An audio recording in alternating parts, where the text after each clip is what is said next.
नमस्कार विद्यार्थी मित्रांनो, मी प्राध्यापक भूषण चांदवडकर आकार फाउंडेशनच्या तर्फे आपणा सगळ्यांचं या ठिकाणी स्वागत करतो। So it's on the screen. आपल्या चायना आणि तायवान कॉन्फ्लिक्टबद्दल आज या ठिकाणी आपल्याला बोलायचं आहे। ठीक आहे, सो काय आहे ही कॉन्फ्लिक्ट आणि कशामुळे ह्या कॉन्फ्लिक्टला त्या ठिकाणी आज एवढी चर्चेला जात आहे याबद्दल आपण आज बोलूया। सो लेट्स पिक अप दिस। बघा काय झालं आहे, तायवानच्या समुद्रात चीनचा क्षेपणास्त्र हल्ला। आता हे आपण कालचीच न्यूज त्या ठिकाणी बघितली आहे। मुळात हा मुद्दा आला कुठून, तर आपल्याला आत्ताच माहिती आहे की अलीकडेच एक high profile visit, international visit ही त्या ठिकाणी साऊथ कोरिया, सिंगापूर आणि तायवानला झालेली आहे। आणि जी व्हिजिट झालेली आहे नॅन्सी पेलोसी या ज्या अमेरिकन प्रतिनिधी गृहाच्या अध्यक्ष आहेत, अमेरिकन सिनेटच्या ज्या अध्यक्ष आहेत नॅन्सी पेलोसी, अतिशय हुशार, चाणाक्ष, सीझन्ड आणि अनुभवी असलेल्या पॉलिटिशियन आहेत त्या।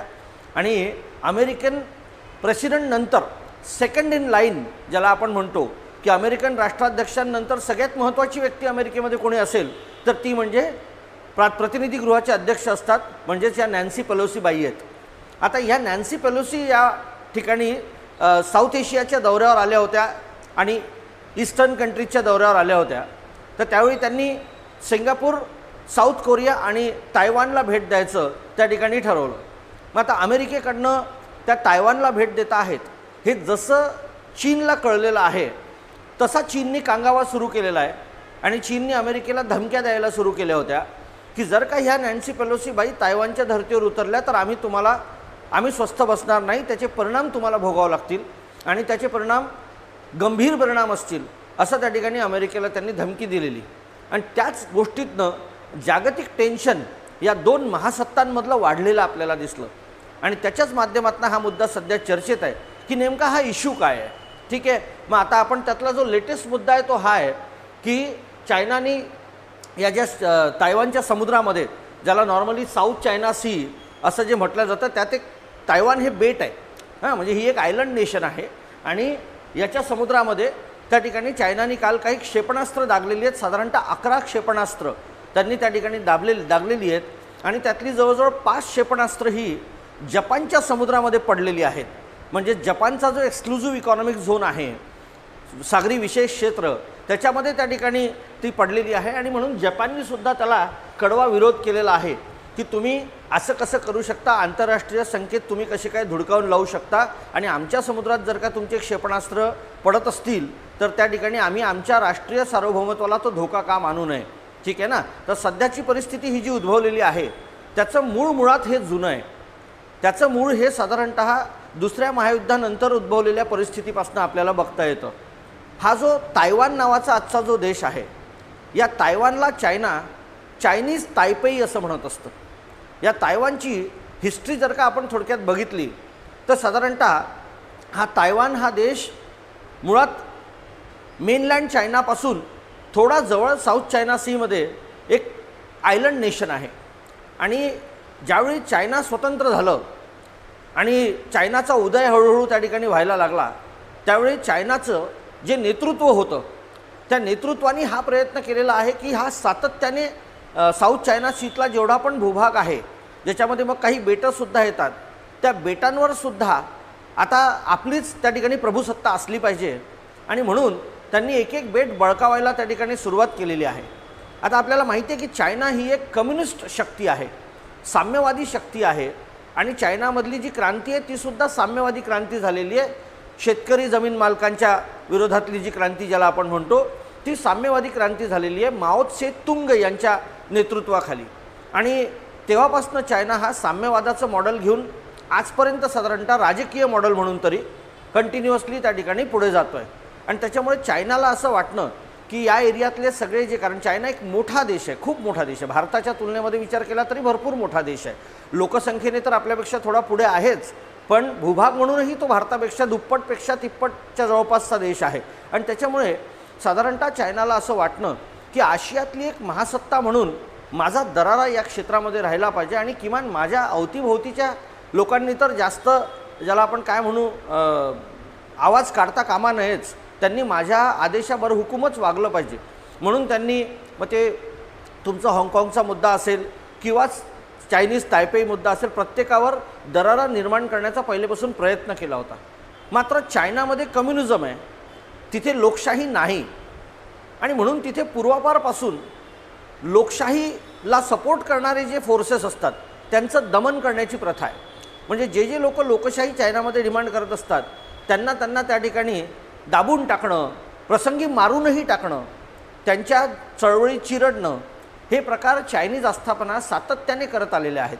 चायनीज सरकार सातत्याने हे सगळं करत आलेलं आहे. असाच काहीसा प्रकार चांग काय शेक यांच्याबद्दल झालेला होता. हे चांग काय शेक हे त्या ठिकाणी प्रो डेमोक्रेसी लीडर होते आणि त्यांना एक लोकशाहीत्मक राष्ट्र म्हणून त्या ठिकाणी स्वतःला इस्टॅब्लिश करायचं अशी त्यांची इच्छा होती आणि म्हणून ते मेनलँड चायनामध्ये लोकशाही ची चळवळ राबवत होते. मग अशावेळी त्यांच्यावर चायनामधनं हल्ले व्हायला लागले, त्यांच्यावर जीवे मारण्याची धमक्या यायला लागल्या आणि कुठेतरी त्यांना असं वाटायला लागलं की चायनीज इस्टॅब्लिशमेंटच कदाचित आपल्याला संपेल की काय, म्हणून ते त्यावेळी पळून त्यावेळेच्या फार्मोसा बेटावर गेले. या फार्मोसा म्हणजे तायवानचं जुनं नाव फार्मोसा बेट आहे, तर त्यावेळेच्या फार्मोसा बेटावर गेले आणि तेव्हापासून ते तिथे स्थायिक झाले आणि तिथे एक लोकशाहीत्मक चळवळ त्या ठिकाणी फळफळली आणि नंतरच्या काळी ज्याला चायनीज तायपेई म्हणतो तो तायवान नावाचा देश उदयास आलेला आहे. आता या देशामध्ये लोकशाही आहे. दुसरी गोष्ट, हा देश जरी छोटा असला तरी हा अत्यंत प्रगत असा देश आहे. म्हणजे मग तो टुरिझमच्या अनुषंगाने असू द्या किंवा इलेक्ट्रॉनिक्सच्या मार्केटच्या संदर्भामध्ये असू द्या, भारतामध्ये सुद्धा अनेक तायवानीज कंपनीज यांचं त्या ठिकाणी जाळं आपल्याला विणलेलं दिसतं. त्यानंतर जागतिक अर्थव्यवस्थेमधील तायवानचा वाटा असू द्या, हा सगळा एक लोकशाहीत्मक पद्धतीने त्यांनी त्या ठिकाणी जनरेट केलेला आहे आणि म्हणून तिथल्या जनतेला आणि राजकीय नेतृत्वाला सातत्याने असं वाटत आलेलं आहे की आपण लोकशाहीमधूनच राहिलं पाहिजे. मात्र चायनाला तिथे कम्युनिझमचा प्रभाव हवा आहे आणि चायनाला जर का आपण या ठिकाणी वाव दिला तर चायना आपल्यालाही बळजबरीने कम्युनिस्ट बनवेल आणि आपली लोकशाही नष्ट होईल. मोठ्या मेहनतीने तयार केलेली आणि टिकवलेली लोकशाही आपल्याला अशी नष्ट होऊ द्यायची नाही, म्हणून त्यांनी स्वतःला त्या ठिकाणी काही प्रमाणामध्ये स्ट्रॉंग करण्याचा प्रयत्न केला. आता गंमत अशी आहे की आपल्याला माहिती आहे की साम्यवाद, कम्युनिझम, समाजवाद, सोशलिझम आणि कॅपिटलिझम, भांडवलशाही यांचं वावडं आहे. म्हणजे भांडवलशाहीला नेहमीच समाजवाद आणि साम्यवादाचं वावडं राहिलेलं आहे, किंबहुना व्हाईस वर्सा. आणि म्हणून अमेरिका प्रणित युरोपियन राष्ट्रे आणि इतरांचा भांडवलवाद आणि रशिया, चायना यासारख्या देशांचा साम्यवाद आणि समाजवाद यांच्यामध्ये नेहमीच एक आयडिओलॉजिकल टसल राहिलेली आहे आणि त्याच्यामुळे दोन्ही काय म्हणू त्याला आपण कॅम्प्सनी प्रयत्न केलेला आहे की आपापल्या कॅम्पला स्ट्रॉंग करणं. म्हणजे जेवढे लोक एकमेकांविरोधी आपल्याला मिळतील, शत्रूचा शत्रू तो आपला मित्र असं म्हणून त्या ठिकाणी त्यांना आपल्या कॅम्पमध्ये ठेवणं आणि त्यांना सातत्याने हवी ती मदत पुरवण्याचा प्रयत्न करणं. मग आता इकडच्या साईडला जर का बघायचं झालं तर अमेरिका एक लोकशाही आहे, जशी भारत एक लोकशाही आहे. अमेरिका जगातली सगळ्यात जुनी लोकशाही आहे आणि त्याच्यामुळे त्यांच्या समाजामध्ये आणि त्यांच्या राजकारणामध्ये आणि आंतरराष्ट्रीय राजकारणामध्ये सुद्धा ते लोकशाहीचे प्रणेते म्हणून स्वतःला त्या ठिकाणी पुढे करत असतात आणि ते असतातही लोकशाहीवादी, असं नाही. पण ते सातत्याने हा प्रयत्न करत राहिले की हा जो साम्यवादी गट आहे किंवा हा जो साम्यवादी कॅम्प आहे यांच्या आजूबाजूला काही लोकशाहीवादी चळवळी दिसतील का, आणि त्या जर का दिसत असतील तर त्यांना आपण बळ द्यायचं जेणेकरून आपल्याला यांना शह देता येईल. आणि म्हणूनच त्यांनी हे शह देण्याच्या अनुषंगानेच का होईना अगदी त्या काळापासूनच तायवानला त्या ठिकाणी मदत करण्याची भूमिका ठेवलेली आहे. अगदी एवढासा आयलंड नेशन तसं पाहिलं तर अमेरिकेचा काय बरं इंटरेस्ट एवढ्या दूर, पण तरीसुद्धा उद्या ही महासत्ता होऊ घातलेला चीन आणि ऑलरेडी त्यावेळेची महासत्ता काही प्रमाणामध्ये असलेली आणि आत्ताचीही काही प्रमाणात महासत्ता असलेली रशिया यांना जर का आपल्याला ताबूत ठेवायचं असेल, त्यांना जर का आपल्याला शह द्यायचा असेल तर आपल्याला हे भिडू लागतील आपल्याजवळ. म्हणून छोट्या छोट्या देशालाही महत्त्व आलं. तेच महत्त्व अमेरिकेने तायवानला आणून दिलं आणि म्हणून त्यांनी तायवानला फक्त डेमोक्रॅटिकलीच मदत नाही केली तर सामरिकदृष्ट्यासुद्धा तायवानची जबाबदारी घेतली. म्हणजे अमेरिकेने तायवानसोबत एक करार केला आणि त्यांना आश्वस्त केलं की तुम्ही घाबरू नका, तुमच्या सार्वभौमत्वावर जे कुठलं राष्ट्र त्या ठिकाणी टाच आणण्याचा प्रयत्न करेल, आता जे कुठलं राष्ट्र म्हणजे त्या एरियामध्ये फक्त चायना आहे ज्यांचा तायवानवर क्लेम आहे, बाकी कोणाचा तिथे क्लेम असण्याचं काही कारण नाही, आणि त्यांच्या विरोधामध्ये अमेरिका उभी ठाकेल आणि आपली सगळी सैन्य शक्ती तुमच्या मदतीला त्या ठिकाणी पाठवेल असं त्या ठिकाणी त्यांना सांगितलं. दुसरी गोष्ट, अमेरिकेने कंटिन्युअसली तायवानची जी शस्त्रास्त्र सामग्री आहे किंवा तायवानची जी मिलिटरी प्रिपेअर्डनेस आहे ती स्ट्रॉंग करत नेण्याचा सॉरी प्रयत्न केलेला आहे. आणि आज तायवानची मिलिटरी आयलंड नेशन्सच्या तुलनेमध्ये बघायचं झालं तर बऱ्यापैकी स्ट्रॉंग आहे. जरी चायनाच्या मिलिटरीशी आणि सामरिक शक्तीशी त्याची तुलना होऊ शकत नाही, हे जरी खरं असलं तरी त्यांना माहिती होतं अमेरिकेला की हे एकटे पुरेसे नाहीत. म्हणून सातत्याने अमेरिका पॅसिफिक महासागराच्या माध्यमातून ह्या साऊथ चायना सीमध्ये तायवानच्या मदतीला त्या ठिकाणी असतं. अगदी आत्ताही या ज्या नॅन्सी पेलोसी बाई इकडे आलेल्या आहेत, काही लोकांचं म्हणणं असं आहे, काही तज्ज्ञांचं, की बाबा ही एक खोडसाळपणा आहे अमेरिकेचा. कारण की जाणीवपूर्वक चायनाला त्या ठिकाणी ज्याला आपण काय म्हणतो उकसवायचं किंवा प्रोव्होक करायचं, जाणीवपूर्वक चायनाला संवेदनशील असलेल्या मुद्द्यांवर कठोर भूमिका घेऊन जगात असं दाखवण्याचा प्रयत्न करायचं की आम्ही किती लोकशाही धार्जिणे आहोत आणि त्याच्यामुळे आम्ही तायवानला मदत करतो आहे, आणि कुठेतरी एक प्रकारे भांडण लावण्याचा प्रकार करायचा असं काही लोकांचं त्या ठिकाणी म्हणणं आहे. मात्र हे जरी काही अंशी खरं असलं तरीसुद्धा 100% याला खरं मानण्याचं काही कारण नाही. कारण की अमेरिकेची ही भूमिका कन्सिस्टंटली जगभरामध्ये राहिलेली आहे की जिथे जिथे म्हणून प्रो डेमोक्रेसी चळवळी असतील आणि त्यांना चिरडण्याचा प्रयत्न होत असेल तर त्याच्या विरोधात अमेरिका त्या चळवळींसोबत राहिलेली आहे. किंबहुना भारताकडनंही तशाच अपेक्षा जगातील लोकशाही अमेरिका स्वतःसुद्धा करत असते. जरी भारत या कॉन्फ्लिक्टमध्ये थेट काही बोलत नाही आहे तरीसुद्धा या कॉन्फ्लिक्टमध्ये अमेरिकेने एक अत्यंत महत्त्वाची निर्णायक भूमिका घेतलेली आहे. कारण की हा जो कम्युनिस्ट कॅम्प आहे हा जगासाठी धोकादायक आहे असं अमेरिकेचं मान्यता आहे. आणि चायनाला जगामध्ये आता अमेरिकेच्या खालोखाल नव्हे तर अमेरिकेच्या वर जाऊन जगातली पहिल्या क्रमांकाची महासत्ता व्हायचं आहे. आत्ताचे जे चायनीज अध्यक्ष आहेत शी जिनपिंग, हे शी जिनपिंग पॉलिटिकली अत्यंत महत्त्वाकांक्षी असे नेते आहेत. चायनाचे जे आत्तापर्यंतच्या इतिहासातले सगळ्यात मोठे नेते मानले जातात ते म्हणजे माओ झेडॉंग किंवा माओ त्से तुंग, ज्यांनी चायनाची आर्थिक प्रगती आणि चायनाची क्रांती ही त्या ठिकाणी घडवून आणलेली आहे. आणि आत्तापर्यंतच्या चायनीज इतिहासावर त्यांचा पगडा राहिलेला आहे. हे जे शी जिनपिंग महोदय आहेत यांना चायनीज त्या इतिहासामध्ये स्वतःचं नाव कोरायचं आहे. आणि मी कसा चायनाच्या इतिहासातला एक सर्वशक्तिमान असा नेता ज्यांनी चायनाला कधी नव्हे इतकं सर्वोत्कृष्ट बनवलं आहे, जगात नंबर 1 बनवलेलं आहे, असं इतिहासात नाव कोरलं जावं अशी त्यांची महत्त्वाकांक्षा आहे. आणि कदाचित माओ त्से तुंगपेक्षाही जास्त नाव पुढच्या पिढ्यांनी माझं लक्षात ठेवावं असं त्यांच्या त्या ठिकाणी महत्त्वाकांक्षेचा भाग आहे. असं असणं चूक नाही, पण हे करण्यासाठी आपण काय करावं तर आजूबाजूच्या आपल्या सगळ्या लोकांवर दादागिरी करावी असं कुठल्याही सशक्त राष्ट्राला ज्यावेळी वाटतं त्यावेळी ते राष्ट्र उर्मट आणि अरोगंट असं राष्ट्र ठरत असतं. आणि मग ते लोकशाहीवादी चळवळी चिरडण्याचं काम सातत्याने करत असतं. सेम काम चायना या ठिकाणी करतं आहे. आणि त्याच्यामुळे ह्या ज्या पेलोसीबाई या ठिकाणी येत होत्या त्यावेळी जी चायनाने धमकी दिली होती तर त्यावेळी असं वाटलं होतं की कदाचित त्यांची ही जी व्हिजिट आहे ती कॉल्ड ऑफ होईल, म्हणजे ती कॅन्सल केली जाईल, किंवा पण ती जर का कॅन्सल केली तर मग अमेरिका घाबरला चायनाला, असंही कुठेतरी एक त्या ठिकाणी परसेप्शन जाईल. आता अमेरिकेचे सध्याचे जे अध्यक्ष आहेत जो बायडन साहेब, हे जो बायडन आता येत्या काही 1 ते 1.5 वर्षामध्ये तिथे अमेरिकेमध्ये पुन्हा राष्ट्राध्यक्षाची निवडणुका असतील 2 वर्षानंतर. म्हणजे त्यांचा जो हाफवे टाईम झालेला आहे, 4 वर्षातले 2 वर्ष जवळजवळ संपलेले आहेत आणि त्यांची जी पॉप्युलॅरिटी आहे ती बऱ्यापैकी त्या ठिकाणी डाऊन झालेली आहे. त्यामुळे बायडन आणि त्यांचा जो डेमोक्रॅटिक पक्ष आहे तो पक्ष परत सत्तेत येऊ पाहण्यासाठी त्यांची जी प्रतिमा आहे समाजातली ती स्ट्रॉंग प्रतिमा जाणं गरजेची आहे. आणि त्याच्यामुळे ते अलीकडच्या काही महत्त्वाचे निर्णय त्यांनी त्या ठिकाणी घेतलेले आपण बघतो.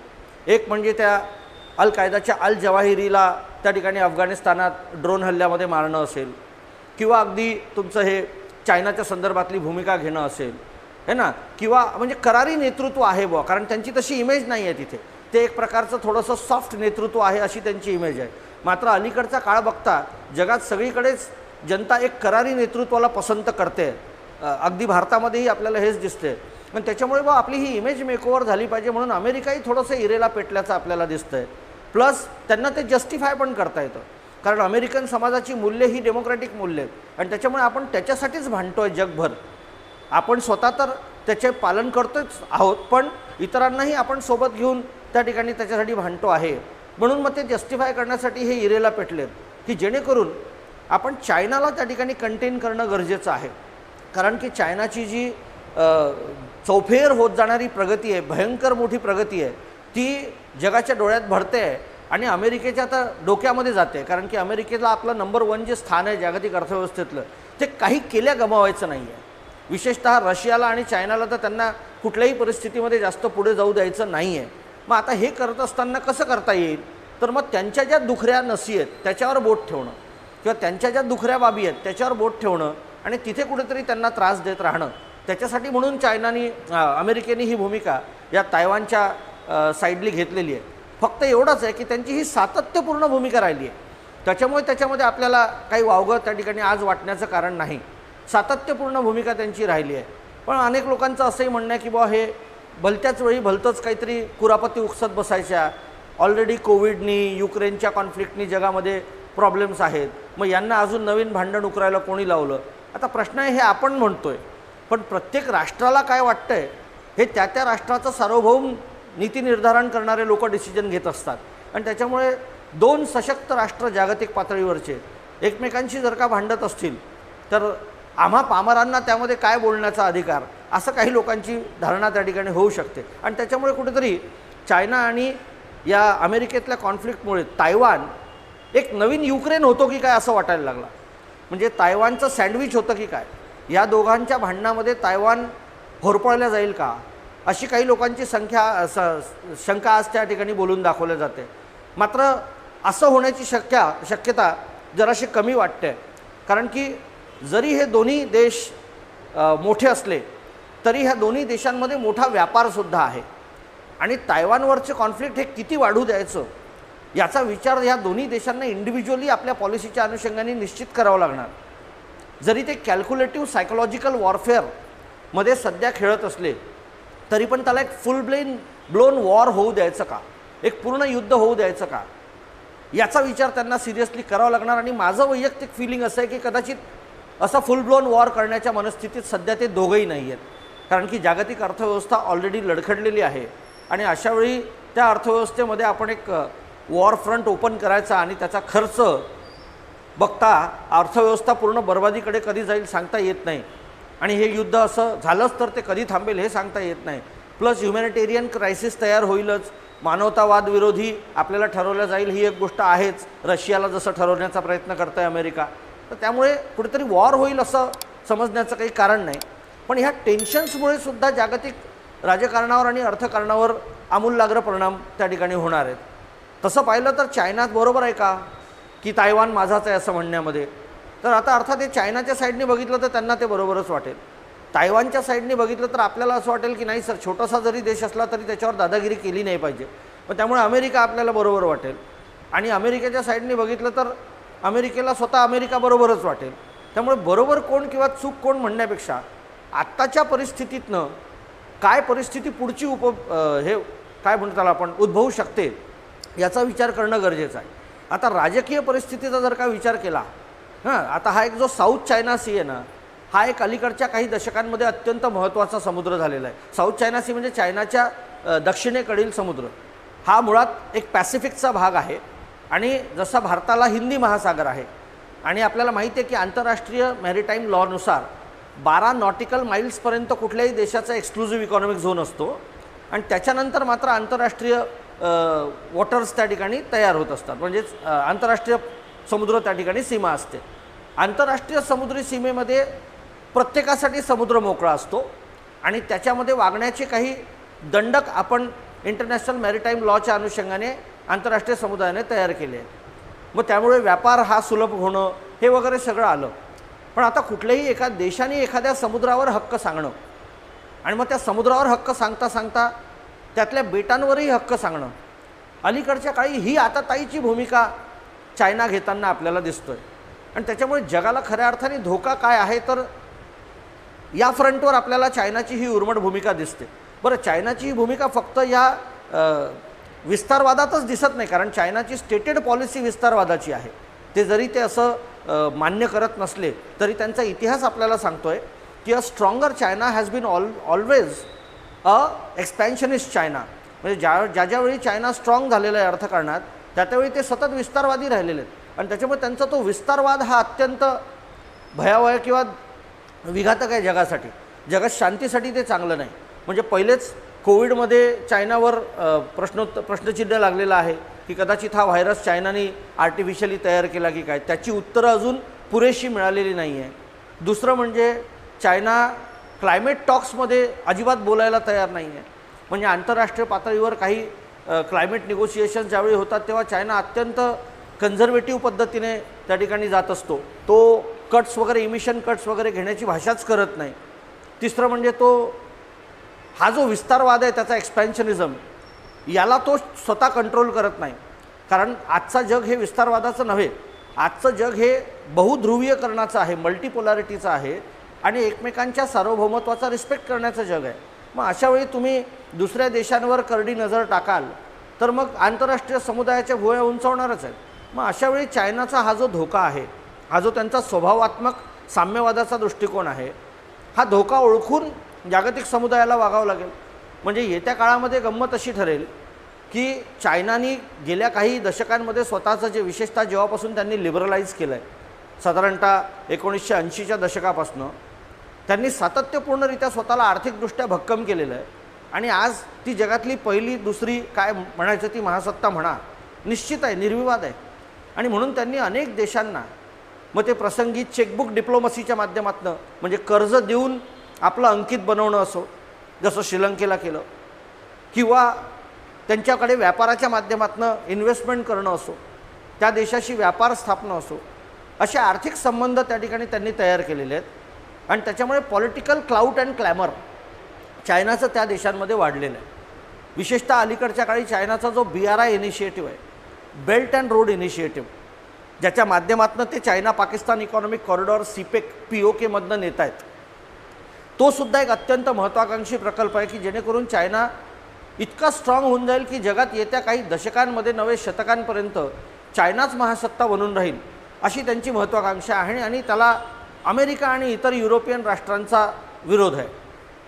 तो विरोध यासाठी आहे की ही इकॉनॉमिक पॉलिसी असेल तर नो प्रॉब्लेम, पण हा पॉलिटिकल एक्सपॅन्शनिझम त्यांना नको आहे आणि त्याच्यामुळे कुठेतरी त्यांच्या प्रभुसत्तेला धक्का लागतो आहे, हे ते सहन करू शकत नाही आहे. त्यामुळे चायनाला कसं कंटेन करता येईल, चायनाला कसं रोखता येईल, आंतरराष्ट्रीय समुदायाला हा प्रयत्न करावा लागेल. मग त्याच्यामुळे आता येत्या पुढच्या काळामध्ये युरोप आणि अमेरिका आदी देश जगातील लोकशाहींना एकत्र घेऊन चायनाला एकटं पाडण्याचा प्रयत्न करता येईल. बरं, गंमत अशी की ह्या चायनाला एकटं पाडतो म्हटलं तर ते इतकं सोपं नाही, कारण हा चायना युनायटेड नेशन्स सिक्युरिटी काउन्सिलचा परमनंट मेंबर आहे आणि त्याला नकाराधिकार आहे, व्हिटो पॉवर आहे त्याच्याकडे. म्हणजे आंतरराष्ट्रीय पातळीवर कुठलाही निर्णय घ्यायचा झाला युनोमध्ये तर चायना त्याला लगेच आपला नकाराधिकार वापरून खोडा घालतो, हे त्यांना माहिती आहे. त्याच्यामुळे त्याला किमान पॉलिटिको इकॉनॉमिकली एकटं पाडणं, स्ट्रॅटेजिकली एकटं पाडणं, असा प्रयत्न त्या ठिकाणी हे लोक करताना दिसतील. म्हणजे पुन्हा एकदा ते जे कोल्ड वॉर हे जे प्रकरण होतं रशिया आणि अमेरिकेतलं, तसातला काही एक नवीन भाग, एक new cold war between China आणि अमेरिका सध्या चालतं आहे की काय, असं काही लोकांचं म्हणणं आहे, ज्याच्यामध्ये काही प्रमाणात तथ्य आहे. त्यामुळे येत्या काळामध्ये अमेरिका आणि युरोपियन राष्ट्र आपला कॅम्प स्ट्रॉंग करण्याचा प्रयत्न करतील, त्याच्यामध्ये सगळ्या लोकशाहींना ओढण्याचा प्रयत्न करतील, विविध प्रकारचे ग्रुप्स तयार होण्यात करतील, त्याच्या माध्यमातून सोशो इकॉनॉमिक स्टॅन्सेस घेतील, भारतासारख्या देशाला त्याच्या माध्यमातून ओढण्याचा प्रयत्न होईल. भारत आपल्या स्टेटेड पॉलिसी ऑफ नॉन अलाइनमेंटनुसार मर्यादितरित्या आपल्या भूमिका त्या ठिकाणी घेत राहील अशी शक्यता आहे. आपण आपल्या भूमिका एकदम पटकन बदलणं आणि एकदम अमेरिकेच्या मांडीत जाऊन बसणं हे तर काही शक्य होणार नाही. त्यानंतर इकडला कॅम्प, अलीकडे रशिया आणि चायना हे कधी नव्हे इतके एकमेकांच्या जवळ आलेले आपल्याला दिसतात, कारण त्यांचाही मग एक आता कॉमन शत्रू म्हणजे अँटी अमेरिकनिझम, किंवा त्यांचाही अमेरिका हा कॉमन शत्रू. आणि त्याच्यामुळे ते दोघंजणं ज्यावेळी एकत्र येतील तेव्हा ते पुन्हा एकदा हा कम्युनिस्ट कॅम्प आपल्याला पुन्हा एकदा एकवटता येतो का याचा प्रयत्न करतील. आज जर का बघायचं झालं तर जगातले पूर्वाश्रमीचे कम्युनिस्ट राष्ट्र हे कधीच लिबरलाइज करून आपल्या इकॉनॉमीज भांडवलवादाकडे वळून चुकलेत. त्यामुळे फक्त पॉलिटिकल कम्युनिझम काही प्रमाणामध्ये जगात उरला असेल तर त्यांना यांना वळवण्यामध्ये यश येईल का. त्यातले काही लॅटिन अमेरिकन कंट्रीज आहेत, व्हेनेझुएला, बोलिव्हिया असे देश आहेत, क्युबासारखं राष्ट्र आहे, या सगळ्यांना परत आपल्या लॅपमध्ये घेता येईल का असा प्रयत्न ह्यांचा होईल. आणि यातनंच जागतिक राजकारणातला जो संघर्ष आहे तो असा धुसफुसत राहील. असा येत्या काही काळातलं भविष्य राहण्याची शक्यता आहे आणि त्याचेच पडसाद जागतिक अर्थकारणावर पडणार आहे. मग या दोन गटांचे जे धुसफूस आहे किंवा हे जे संघर्ष आहेत त्यातनं जे छोटे मोठे विकसनशील राष्ट्र आहेत, जसा भारत एक मोठं विकसनशील राष्ट्र आहे, इतर जे साऊथ आफ्रिका किंवा तत्सम इतर छोटे मोठे विकसनशील राष्ट्र आहेत, यांची मात्र काही प्रमाणामध्ये गोची होईल आणि यांना तळ्यात मळ्यात भूमिका काही वेळा आपण घेताना बघू किंवा भारतासारखी करारी भूमिका घेणारं राष्ट्रसुद्धा दिसेल. आर्थिकदृष्ट्या आपण आपले फायदे करून घेण्यासाठी इक्विडिस्टंट दोघांनाही ठेवणार, आपण सगळ्यांशी चांगले रिलेशन्स ठेवण्याचा प्रयत्न करणार. अगदी आपलेही चायनाशी ट्रेड रिलेशन्स खूप चांगले आहेत हे आपण विसरू शकत नाही आणि म्हणूनच चायना तायवान कॉन्फ्लिक्टबद्दल आपण फक्त वेट अँड वॉच ही भूमिका ठेवलेली आहे. आणि जे आपले नेहमीचे शब्द असतात की जागतिक शांतता नांदावी, चर्चेतनं मार्ग सुटावा, म्हणजे अगदी ह्या पेलोसी बाई जेव्हा ह्या तायवानला आल्या त्यावेळी तर परिस्थिती असली टेन्स झालेली होती की असं वाटत होतं की आता युद्ध सुरू होतं की काय. कारण की ह्या तायवानला चारही बाजूंनी चायनाच्या नेव्हीनी आणि फोर्सेसनी घेरलेलं, एअर बाउंड्रीसुद्धा त्याची जॅम केलेली, म्हणजे त्यांनी या पेलोसी बाईंचं विमान उतरू द्यायचं की नाही आणि उतरलंच तर ते परत फिरू द्यायचं की नाही, हे होईल की नाही याची शंका वाटत होती. पण तसं काही झालेलं नाही. ते विमान उतरलं, त्या आल्या, त्यांनी ती हाय प्रोफाईल व्हिजिट केली आणि तद्वतच त्या तिथून साऊथ कोरियाकडे निघून पण गेल्या. तरीसुद्धा शेवटपर्यंत एक टेन्शन त्या ठिकाणी तयार झालेलं होतं की असं वाटत होतं की आता युद्ध होईल कदाचित आणि त्याच्यामुळे त्या युद्धाचाच एक विचार साधारणतः अजूनही जगावर काही प्रमाणामध्ये राहील की आता चायना काय करेल, मग त्याला अमेरिका काय उत्तर देईल, मग त्याला रशिया कसं बघेल, मग भारताने काय त्या संदर्भामध्ये बोलावं. अशा अनेक कंड्या येत्या काळामध्ये आपल्याला पिकवाव्या लागतील किंवा त्यातलं काहीतरी मटेरियल आपल्याला मिळत राहील. आपल्या दुर्दैवाने म्हणायचं झालं तर आपला अभ्यास वाढत राहील. पण ठीक आहे, हे थोडंसं रंजक आहे कारण की आपल्याला उत्तर लिहायला बऱ्यापैकी आता हे असं मटेरियल मिळत जाईल आणि आता सब्जेक्टिव्ह मेन्स असल्यामुळे हे जर का तुम्ही खूप चांगलं समजून घेतलं तर तुम्हाला हे चांगलं उत्तरसुद्धा लिहिता आहे. म्हणजे हा संघर्ष थांबण्याची काही थांबण्याची काही सायन्स दिसत नाही आहे. हा संघर्ष पुढे जाईल. तो किती पुढे जाईल, कुठल्या लेवलला जाईल हा येता काही काळ सांगेल. त्याचं पर्यावसान तिसऱ्या महायुद्धात होईल का हे सुद्धा आज खात्रीलायकपणे हो किंवा नाही असं म्हणणं जरा धोक्याचं ठरेल आणि त्याच्यामुळे सध्या तरी त्याला नाही असं म्हणणंच योग्य वाटतं आहे. कारण व्यापार हा आज डॉमिनेट करतो आहे, इकॉनॉमिक पॉलिसी ही डॉमिनेट करते पॉलिटिकल पॉलिसीला. पण काही सांगता येत नाही एखादा माथे फिरू कधी काय निर्णय घेईल. त्यामुळे यातलं कधी कोणाचं माथं फिरतं आहे याच्यावर ते सगळं डिपेंडंट आहे. त्याच्यामुळे एक्झॅक्टली प्रेडिक्शन करणं आत्ताच्या परिस्थितीत कठीण झालं आहे. पण जर का तिसरं महायुद्ध सदृश्य काही झालंच तर आज जगाच्या अर्थकारणाची वाट लागलेली जी आहे त्याच्यापेक्षा 10 पट जास्त वाट लागणार आहे. अक्षरशः जागतिक अर्थकारण कोविडमुळे पहिलेच खिळखिळं झालेलं आहे. सगळ्या सप्लाय लाईन्स डिस्टर्ब झालेल्या आहेत. त्या रिस्टोअर करता जगाच्या देशांचं नाकीनऊ येतं आहे. त्यावर तर रशिया युक्रेन कॉन्फ्लिक्टमुळे जागतिक महागाई, आर्थिक पडझड हे सगळं आपण बघतोच आहे.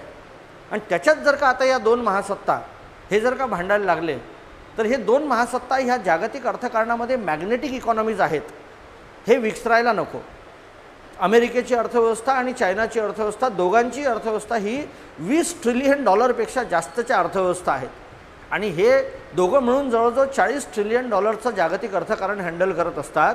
तर हे जेव्हा भांडायला लागतील तेव्हा यांच्याशी जुडलेले जे लोक आहेत, ज्यांच्यासोबत यांचे व्यापार आहेत किंवा यांच्यासोबत ज्यांचे व्यापार आहेत, त्यानंतर करार आहेत, मदार आहेत, हे सगळे अफेक्ट झाल्याशिवाय राहणार नाही.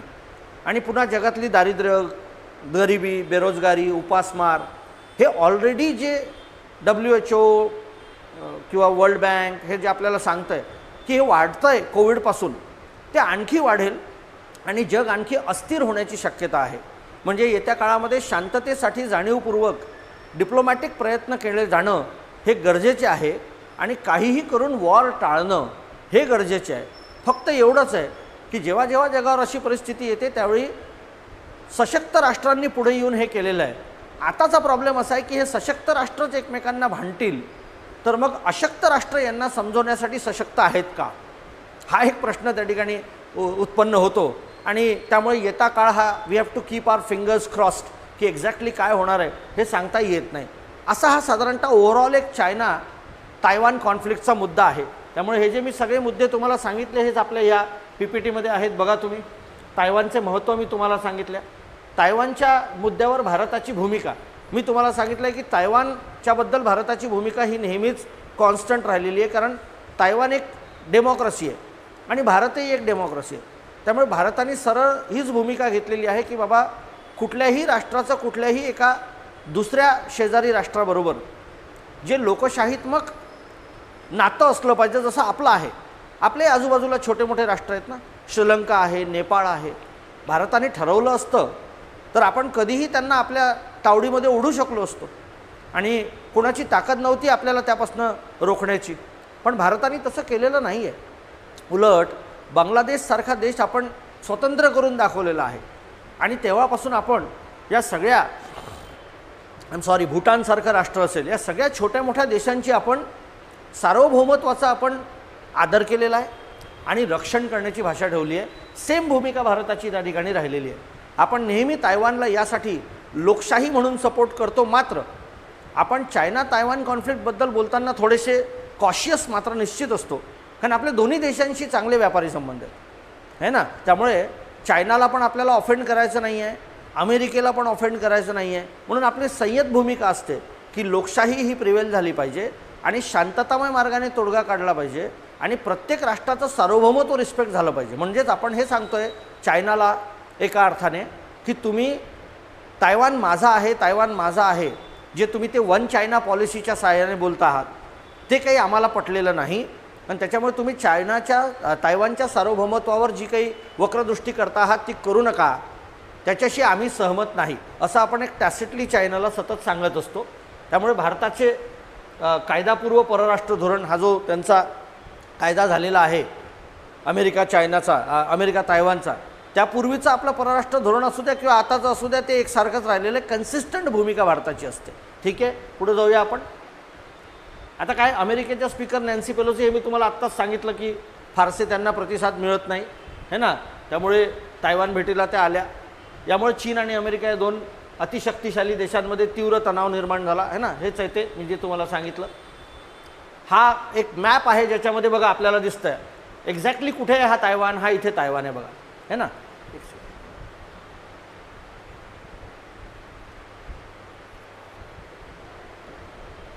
हा तायवान बघा, हा इथे तायवान आहे, हा इथे तायवान आहे, आपल्याला दिसतंय ना. म्हणजे हा जो चायना आहे, हा इथे चायना आहे, हे बाकीचे देश आहेत व्हिएतनाम वगैरे, आणि हा तायवान आहे. हे फॉर्मोसा बेट ज्याला ते चायनीज तायपे म्हणतात, एवढाच आहे तो तायवान. हे ते येलो जो भाग दिसतोय तो एवढा जो तायवान आहे. इकडे अमेरिका आहे, इकडे मग बाकी जपान वगैरे देश आहे. आता गंमत अशी आहे, हा जपान, हा फिलिपिन्स आहे, इकडे बाकी पॅसिफिकमधले देश आहेत. इथे अमेरिकेने आपले काही हे आणून ठेवलेले आहेत. म्हणजे USS रोनाल्ड रिगन नावाचं जे सगळ्यात मोठं लढाऊ जहाज आहे विमानवाहू, ते त्यांनी त्या ठिकाणी आणून ठेवलं आहे. अगदी या पेलोसीबाई जेव्हा तिथे आल्या तर अमेरिकन वायुसेनेचे 7 अत्याधुनिक फायटर जेट्स त्यांना एस्कॉर्ट करून, त्यांच्या विमानाला एस्कॉर्ट करून घेऊन आल्या. कारण की त्यांना काही धोका संभवला तर अमेरिका हा चायनाने केलेला आपल्यावरचा अटॅक मानेल आणि मग मात्र निश्चितपणे युद्ध होईल, ही घोषणा त्यांनी त्या ठिकाणी केली होती. आणि म्हणून चायनाने थोडंसं स्वतःला त्यापासून रोखलेलं आहे. कारण जर का ह्या नॅन्सी पेलोसीबाईंचं विमान पाडण्याचा प्रयत्न किंवा त्यांच्या ताफ्यावर हमला करण्याचा प्रयत्न किंवा त्यांना कुठल्याही पद्धतीने रोखण्याचा प्रयत्न झाला असता तर अमेरिकेला कारण मिळालं असतं चायनाच्या विरोधात मिलिटरी कारवाई करण्याचं. आणि त्याच्यामुळे अमेरिका चायनाच्या मिलिटरीची कंपॅरिझन करतो म्हटलं तर अमेरिका काही बाबतीमध्ये चायनापेक्षा उजवी आहे आणि परत एकदा वॉरची भाषा कोणाला नको आहे. अशा पद्धतीने जर का आपण बघितलं तर आपल्याला दिसतं आहे की हे आज जगाच्या ह्या मॅपवर असं सगळं चालू आहे. ठीक आहे, लेट्स फोकस ऑन दॅट. पुढे जाऊया आपण. तायवानवर अमेरिका चीन भांडण का, जे मी तुम्हाला आत्ताच सांगितलं की तायवान अधिकृतपणे चीनचा भाग आहे असं चीन म्हणत असतं आणि म्हणून ते अमेरिकेला मान्य नाही. पॅसिफिकमध्ये वायव्य भागाला दक्षिण चीन समुद्राच्या जंक्शनवर जपान आणि फिलिपिन्समधील सगळ्यात महत्त्वाचा हा मोठा असा भूभाग आहे आणि चांगला मोठा आयलंड आहे. म्हणजे साधारणतः 180 किलोमीटर बाय 120 किलोमीटर एवढा त्याचा विस्तार आहे आणि त्याच्यामुळे तो एक काही लहान सहान एखादा छोटासा आयलंड आहे ज्याच्यासाठी कोणीतरी भांडतं आहे असं विसं काही नाही. आणि एक चांगली डेव्हलप्ड इकॉनॉमी आहे त्यांची. ठीक आहे ना. त्यानंतर सेमीकंडक्टरची जगातील बहुतांश जागतिक पुरवठा साखळी ही त्या ठिकाणी तायवानवर अवलंबून आहे. मी आत्ताच सांगितलं तुम्हाला की इलेक्ट्रॉनिक वस्तूंमध्ये तायवान हे खूप पुढे आहे, है ना. त्यानंतर जागतिक सेमीकंडक्टरचे 60% जास्त वाटा हा एकट्या तायवानच्या माध्यमातून येतो आणि चीनसुद्धा तायवानकडनं मोठ्या प्रमाणात आयात करत असतो या सगळ्या गोष्टी, है ना. पुढे जाऊया आपण. म्हणजे सध्या 13 देश आहे फक्त जे तायवानला सार्वभौम देश म्हणून मान्यता देतात, ठीक आहे. चीनची सुसंगता. चीन आणि तायवानच्या अर्थव्यवस्था एकमेकांशी निगडीत आहे. 2017 ते 22पर्यंत $515 अब्ज निर्यात मूल्यासह चीन हा तायवानचा सर्वात मोठा निर्यात भागीदार आहे, जो अमेरिकेच्या दुप्पट आहे आणि तो पुढील सर्वात मोठा भागीदार होतो, बरोबर आहे. म्हणजेच काय तर साधारणतः अमेरिकेपेक्षाही दुप्पट व्यापार चीनचा तायवानसोबत आहे आणि त्याच्यामुळे यांची मोठी व्यापारी भागीदारी आहे. त्यामुळे साहजिक त्यांना असं वाटणं की बाबा रे तू गैरो पे करम अपनों पे सितम असा प्रकार का करतोय. तुझ्याजवळ मी आहे, भौगोलिकदृष्ट्यासुद्धा मी तुझा नॅचरल ओनर आहे असं म्हणायला हरकत नाही, है ना. पण तायवानला ते मान्य नाही. तायवान बेटांची जी साखळी नांगरतो ज्यामध्ये US मैत्रीपूर्ण प्रदेशांची यादी समाविष्ट आहे. अलीकडच्या जे भाग आहेत ना, भूभाग आहेत ना तायवानचे, सगळे तायवानच्या अवतीभोवती असलेले ते सगळे USला फ्रेंडली नेशन्स आहेत. आपल्याला माहीत आहे चायनाची जी वक्रदृष्टी आहे ती फक्त तायवानवर नाही आहे.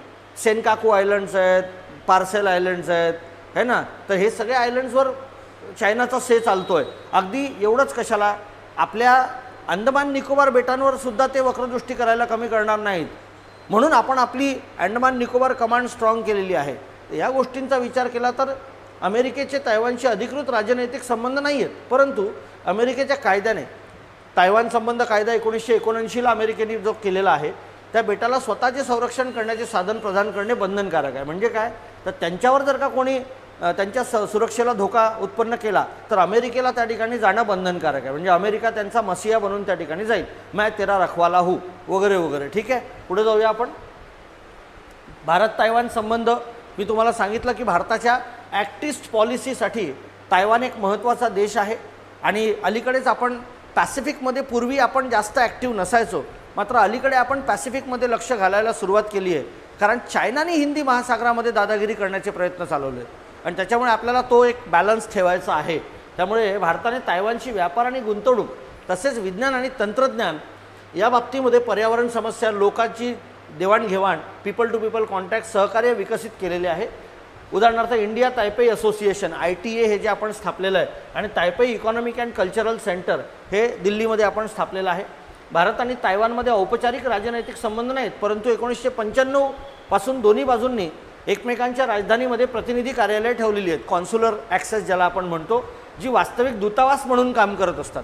म्हणजे ती कॉन्सुलेट्स जरी फुल फ्लेज नसली तरी त्यांचं काम दूतावास म्हणूनच चालतं आहे, ठीक आहे. पुढे जाऊया आपण. पुढे काय म्हटलेलं आहे, तात्पर्य काय तर रशियाच्या अर्थव्यवस्थेपेक्षा चीनची अर्थव्यवस्था जागतिक अर्थव्यवस्थेशी कितीतरी जास्त जोडलेली आहे आणि अशा प्रकारे जर त्यांना तायवानवर आक्रमण करायचे असेल, विशेषतः युक्रेनच्या संकटाच्या अगदी जवळ असेल, तर चीन हे अंतर फार काळजीपूर्वक लक्षात घेईल.